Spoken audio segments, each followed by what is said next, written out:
Hello बच्चों, आज हम देखेंगे प्राकृतिक आपदा एवं मानव जनित आपदा। ठीक है। चलिए आज हम देखेंगे क्लास 10th के आपदा के पहला चैप्टर के कुछ क्वेश्चन।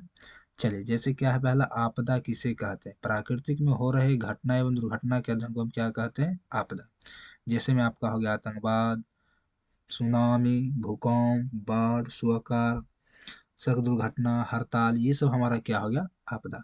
आपदा कितने प्रकार के होते हैं? दो प्रकार के। आपदा क्या प्रकार के होते हैं? दो प्रकार के। पहला होता है प्राकृतिक आपदा, दूसरा होता है मानवीय आपदा। तो प्राकृतिक आपदा किसे कहेंगे? प्रकृति द्वारा घटित घटना को हम क्या कहते हैं? प्राकृतिक आपदा कहते हैं। यानी जो प्रकृति के द्वारा घटेगा, यानी कहने का अर्थ जो अपने आप घटेगा, यानी जिसको आप लोग आम भाषा में कहते हैं ये भगवान की देन है, इसे हम क्या कहते हैं? प्राकृतिक आपदा। जैसे बाढ़, ये क्या कोई मनुष्य लाता? नहीं, ये अपने आप आता है, ये हमारा क्या है? प्राकृतिक आपदा। भूकंप, सुनामी, सुखाड़, भूस्खलन, ये सब हमारा क्या है? प्राकृतिक आपदा। ऑब्जेक्टिव से ये भी पूछ सकते हैं इनमें से कौन प्राकृतिक आपदा है। इसमें से कोई एक ऑप्शन रहेगा, बाढ़ रहेगा या भूकंप रहेगा, सुनामी रहेगा, ये सब हमारा कौन आपदा हो गया? प्राकृतिक आपदा। चलिए अब दूसरा देखते हैं क्या है। मानवीय आपदा क्या है? वैसा आपदा जो मानव के द्वारा घटता है उसे क्या कहते हैं? मानवीय आपदा। यानी मानव द्वारा घटित घटना को हम क्या कहेंगे? मानवीय आपदा। जैसे में है आपका आतंकवाद।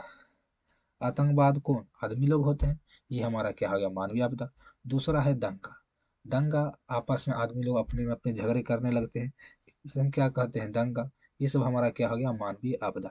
सड़क दुर्घटना, किसी मानव की गलती के कारण ये सड़क दुर्घटना होती है, ये सब हमारा क्या हो गया? मानवीय आपदा। अगला है हड़ताल। कर्मचारी लोग वेतन के लिए हड़ताल करते हैं या किसी कारणवश हड़ताल कर देते हैं, ये सब हमारा कौन हो गया? मानवीय आपदा। ऐसे बराबर ऑब्जेक्टिव पूछता है इनमें से कौन मानवीय आपदा नहीं है? एक ऑप्शन रहेगा आपका बाढ़, एक रहेगा आतंकवाद, एक रहेगा दंगा, एक रहेगा सड़क दुर्घटना। तो इसका आंसर कौन हो जाएगा? बाढ़। यानी ये मानवीय आपदा नहीं है।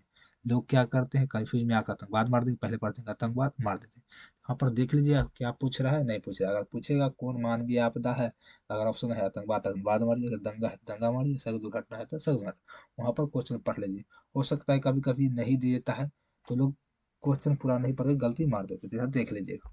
चलिए अगला है, आपदा प्रबंधन की आवश्यकता क्यों है? देखिए, आपदा के कारण भारी मात्रा में जान माल की क्षति होती है। जब आपदा आएगा, जैसे मान लीजिए बाढ़ आएगा, तो बाढ़ आएगा तो चारों तरफ पानी पानी हो जाता है, तो जान माल के रहने की क्या हो जाती है? समस्या हो जाती है, और हमारा फसल क्या हो जाता है? बर्बाद होता है, जिससे मानव जीवन क्या हो जाता है? अस्त व्यस्त हो जाता है। इस समस्याओं को दूर करने के लिए हम क्या कहते हैं? आपदा प्रबंधन किया जाता है, ताकि मानव को किसी प्रकार की समस्या न हो। सिंपल भाषा है, मान लीजिए आप ही के गांव में अगर बाढ़ आएगा, तो बाढ़ आएगा जिससे क्या होगा? आपका फसल नष्ट हो जाएगा, साथ ही जान माल की क्षति होती है। यानी मान लीजिए आपके पास पशु है, तो पशु को रख रखाव के लिए समस्या होगा, उसके भोजन के लिए समस्या होती है, तो इससे लोग क्या होते हैं? परेशान हो जाते हैं, जीवन हमारा क्या हो जाता है? अस्त व्यस्त हो जाता है। इस समस्याओं को दूर करने के लिए क्या किया जाता है? आपदा प्रबंधन किया जाता है। जैसे बाढ़ के समय में ऊंचे ऊंचे बांध बनाया जाता है, यानी बाढ़ से बचने के लिए। नदी किनारे पेड़ पौधा लगाया जाता है ताकि मिट्टी के कटाव न हो। कंकड़ी से निर्माण किया जाता है ताकि मिट्टी के कटाव न हो। यानी उस आपदा से हम क्या करते हैं? प्रबंधन करते हैं। अब मान लीजिए आप ही के गांव में सुखाड़ आ गया, सुखाड़ में क्या पानी की कमी हो जाएगी, फसल बर्बाद हो जाएगा, लोग पानी के लिए तरसने लगे। इससे प्रबंधन के लोग क्या करते हैं? वर्षा जल को संग्रह करते हैं, जगह जगह कुएं तालाब इत्यादि की व्यवस्था करवाते हैं। इससे आप क्या कर सकते हैं? आपदा से बच सकते हैं। ठीक है। चलिए अगला है, दूसरा चैप्टर है प्राकृतिक आपदा एवं प्रबंधन एवं बाढ़ और सुखाड़। ठीक है, इसको हम कल देख लेंगे।